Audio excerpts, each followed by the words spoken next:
ലോകത്തിലെ ഏറ്റവും വലിയ കപ്പലുകളിൽ ഒന്നായ MSC ഐറീന കഴിഞ്ഞ ദിവസം നമ്മുടെ കേരളത്തിൽ ഉള്ള വിഴിഞ്ഞം തുറമുഖത്തിൽ എത്തിയത് നമ്മൾ എല്ലാവരും കണ്ടതാണല്ലേ.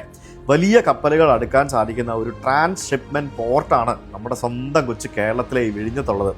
ഇന്ത്യക്ക് ഇതുവരെ ഡീപ്പ് വാട്ടർ ട്രാൻസ്ഷിപ്മെന്റ് പോർട്ട് ഇല്ലാതിരുന്നത് രാജ്യത്തെ സമ്പദ് വ്യവസ്ഥതയ്ക്കും അതേപോലെ തന്നെ വാണിജ്യ പ്രതീക്ഷകൾക്കും ഒക്കെ വളരെ ദൗർബല്യമായ ഒരു കാര്യമായിരുന്നു.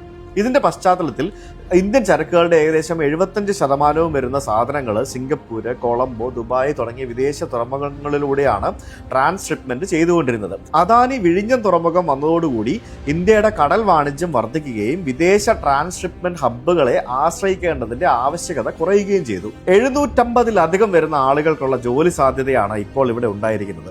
റിമോട്ട് കൺട്രോൾ ഉപയോഗിച്ച് പ്രവർത്തിക്കുന്ന ക്രെയിനുകളും അതേപോലെ തന്നെ ഓട്ടോമേറ്റഡ് വാഹനങ്ങളും ഒക്കെയുള്ള വിഴിഞ്ഞം എന്ന് പറയുന്ന ഈ ഒരു തുറമുഖം ഇന്ത്യയിലെ തന്നെ ആദ്യത്തെ സെമി ഓട്ടോമേറ്റഡ് കണ്ടെയ്നർ ടെർമിനൽ ആണെന്ന് നമുക്ക് പറയാം. തദ്ദേശീയരായ 9 സ്ത്രീകൾ ഇവിടെ ക്രെയിനുകൾ ഓപ്പറേറ്റ് ചെയ്യുന്നുണ്ട്.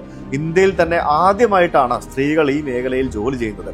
ഇന്റർനാഷണൽ ഷിപ്പിംഗ് റൂട്ടിൽ നിന്നും കേവലം 10 നോട്ടിക്കൽ മൈൽ ദൂരം മാത്രം സ്ഥിതി ചെയ്യുന്ന വിഴിഞ്ഞം തുറമുഖത്തേക്ക് വലിയ കപ്പലുകൾക്ക് അധികം ദൂരം വഴിമാറി സഞ്ചരിക്കാതെ തന്നെ എത്താൻ സാധിക്കും എന്നതാണ് ഇവിടുത്തെ പ്രധാന ഹൈലൈറ്റ്. ശ്രീ ഗൗതം അദാനിയുടെ നേതൃത്വത്തിലുള്ള അദാനി ഗ്രൂപ്പിന്റെയും കേരള സർക്കാരിന്റെയും സംയുക്ത പദ്ധതിയാണ് വിഴിഞ്ഞം തുറമുഖം.